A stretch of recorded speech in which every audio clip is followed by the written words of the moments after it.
Well, this is the last of the floors to go in the boat. We've laminated the floor arms and glued this blocking to it, so we've got a nice, really strong floor that's going to hold the frames. It's actually quite a critical floor in the boat, this, because it's right below where the mainmast sits. So we've got these really long arms that will transfer the weight from the ballast keel into the frames and spread the load from the rigging through the frames into the keel and down to the ballast. So it's important that the structure in this part of the boat is as strong as possible, and these long arms enable that load to be spread in a nice continuous fashion into the frames. So I'm just going to put some bitumen mastic on it, put it in place and bolt it.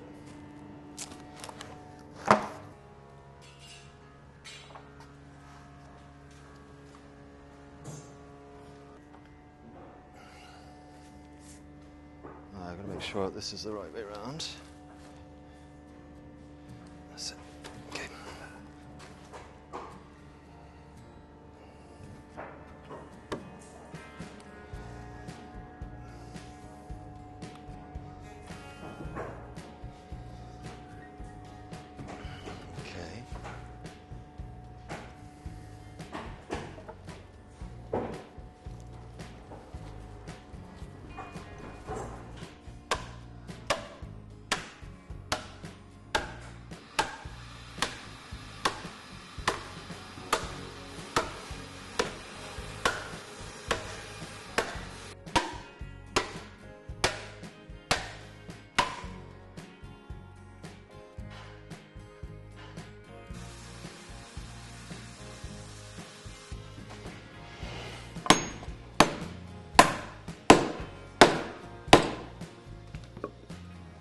I've got these grommets that are made out of cotton caulking.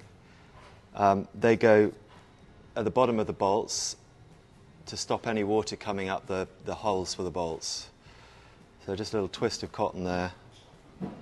They go on underneath the washers.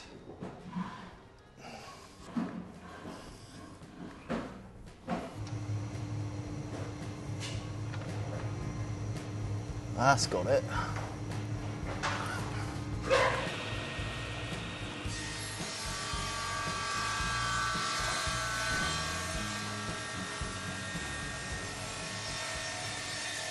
I've just, we fitted this floor, driven the bolts home, tightened them up. It's all bedded with bitumen, keep all the faces watertight, and it's nice and solidly attached to the keel now, and it's ready for the paired frames to be lifted into place and bolted on. Because this is the face, we're going to go to the frame that we're about to install is slightly thicker than the others because there's most of the largest areas of strain in the boat are around this set of floors here. Because it's a schooner, there are two masts in the boat, and this is the place where the mainmast sits right down on a large timber across these three floors. So this is the area of the boat where there's the most strain from the rigging and from the ballast keel, the rigging heeling the boat and the ballast opposing that. And those loads are spread through these floors into the frames up to the deck and the chain plates and the rigging. And so it's quite often the case that you find larger section framing in this part of the boat. So we've got some slightly thicker frames that go in here. And then we're going to have, later on in the build, we'll have some really strong knees and bulkheads that further stiffen and strengthen this area. So that, and we'll also do that in the forward section for the foremast. Being a schooner, it has two masts, so it needs that strengthening around the foremast as well. And rotate like that. Okay, so if you want to get that end. The standard laminated frames are 2 3/4 inches. and this one is 3 inches.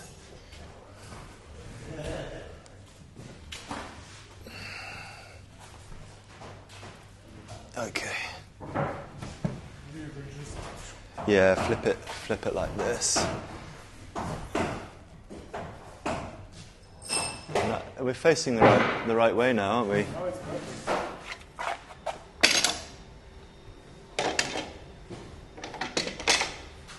Okay, are we ready? Lift.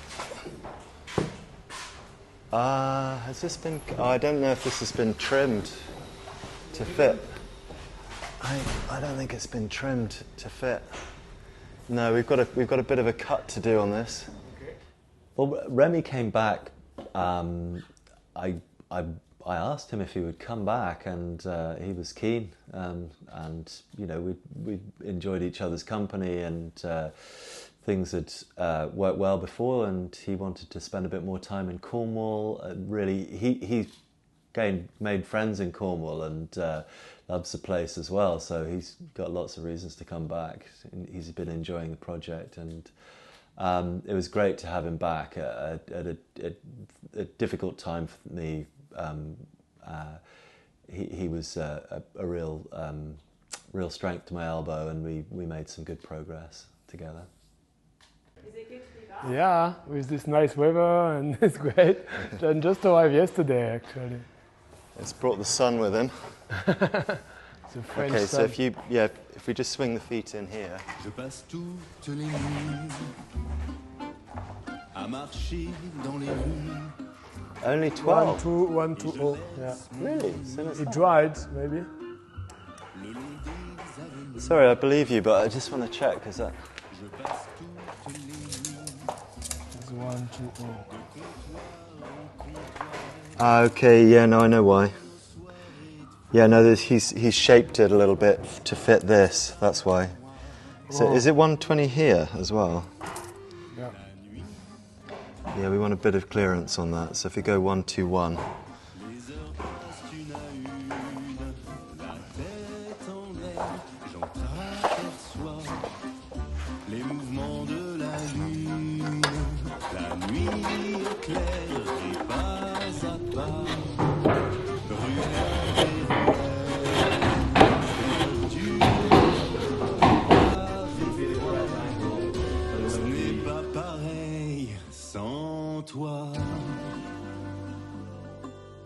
Yep, the last one going in. Et je parle aux passants comme si je les connaissais.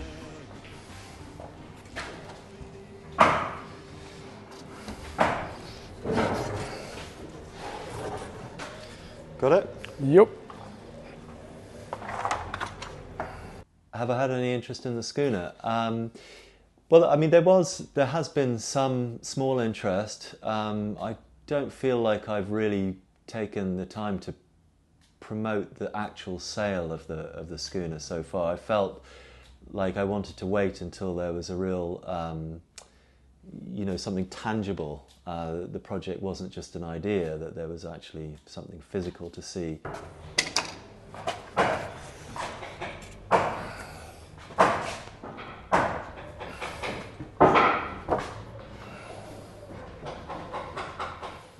So now that there's something to see, it feels like a good time to make an effort to try and make a stronger effort to try and find a buyer. Is that about where it was before? Mm-hmm. Okay, well, so we'll clamp that side on.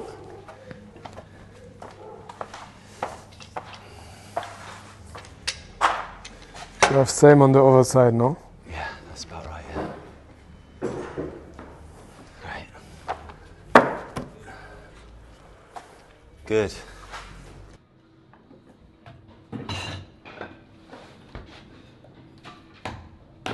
Yeah, it's Sam's last day today. He's been so helpful on this job. He's literally helped me put the centre line together, pretty much all the floors, helped me laminate the laminated floors, and now he's busy chiseling away on the rabbit on his last day in the hot sun.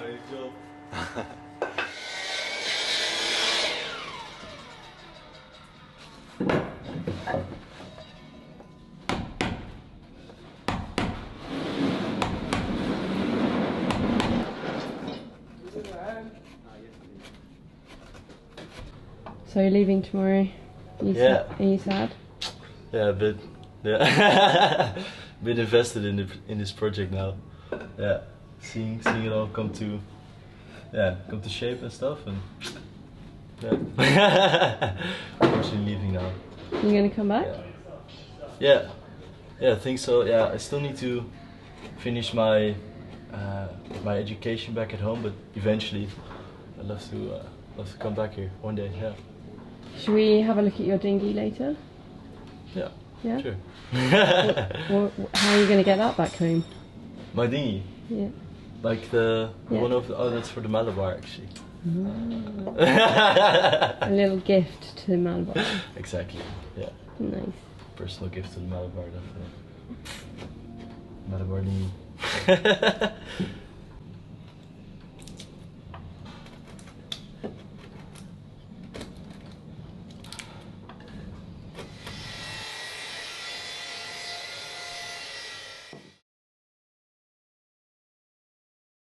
So a combination of reasons really, but it's quite good to stagger where the ends of the arms land on the frames, so that there's no direct line of sudden change of stress in the boat anywhere. It's a bit like staggering bricks in a brick wall. If you have them all in the same line, if there's excessive forces on the boat, if it were to take the ground or to be shock stressed in some way, then it wouldn't be all in a line, if you see what I mean. Because this is where the frames transition into the keel. So if the boat were to flex massively in any way, there wouldn't be a sort of a straight line on which it could potentially break. I mean, that would be a sort of a disastrous situation if that were to happen anyway. But generally speaking, you stagger it so that there's a sort of a spreading of how that force transitions from the frames into the floors. And also, it's also coincidental with the shape of the timber available. So some of the timber that I've had would be able to give me longer floor arms, and some would have been able to give me shorter floor arms. So it's a combination of reasons, partly to do with the materials and partly to do with how they behave in the boat as well. No,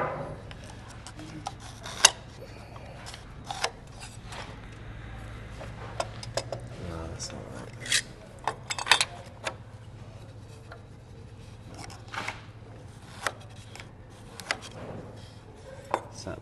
It's a bottom mark of those. And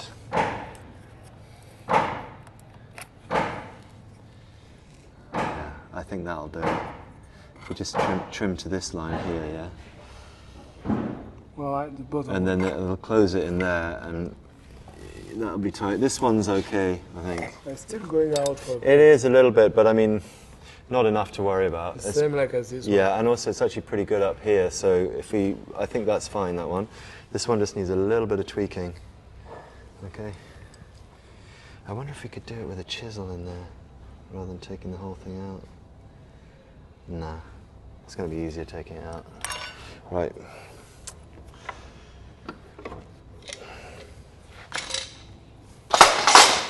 Okay.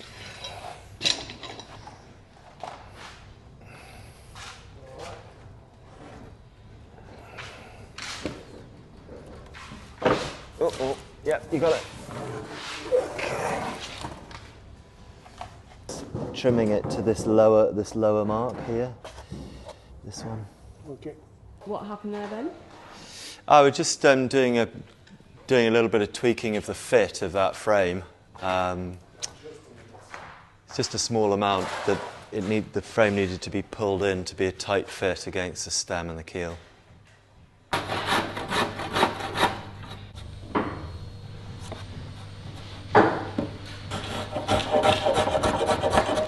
It's hitting on the laser, is it?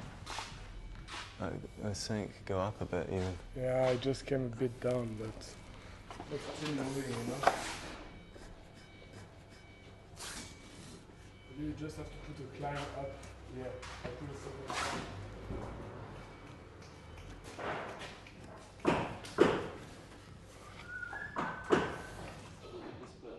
There's a process of going in and just, fairing everything afterwards, getting it all smooth afterwards. As long as it's not more than a few millimeters, it's okay, don't normally. Like this one is Yeah. a mil or something. Yeah. It's overhanging the rabbit as well.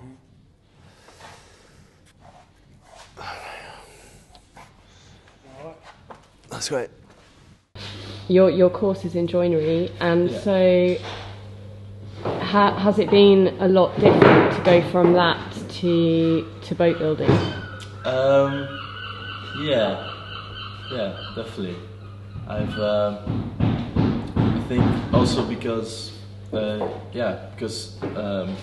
piece of furniture is like maybe this big, a chair, and then the boat is so big, so it's really different how you handle the materials, and of course a piece of furniture is completely square, and this is very, very curved, so it's really interesting to see it also come from the loft floor, and with the dinghy shaping the curves, which is really interesting,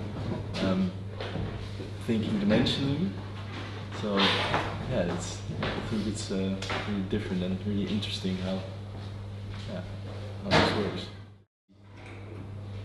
What do you think, Ben? What do you think, Ben? It's been an absolute delight having Sam, to be honest. Yeah, it's been a real delight. Yeah, He's good company. He's keen, he's fit, he's ready for anything.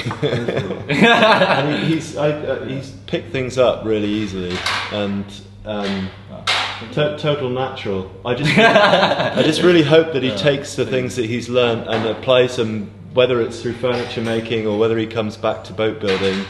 I'm sure the things that he's learned will enhance his understanding of interpreting three-dimensional shapes, of being able to bring more complex curved shapes into his work, whether that's for furniture making or boat building. He's been around to witness some of the more complex aspects of developing drawings into patterns and shapes in the boat, and it's actually quite a rare opportunity to get that insight, because I guess not that many new boats are getting built, and he's been around right at the beginning and seen that thing that's unique to boat building, which is lofting, pattern making, and then making the shapes that form the boat. So yeah, I'm really happy with what Sam's been up to, and we'll miss him. We'll miss him. Yeah, cool, really cool, nice experience, and all of the things that I was able to learn, and see, and to do. Yeah, cool. Oh well, we should go and get a pint now and celebrate it. Hard work, that he's been doing. Definitely. Yeah, nice one. Yeah.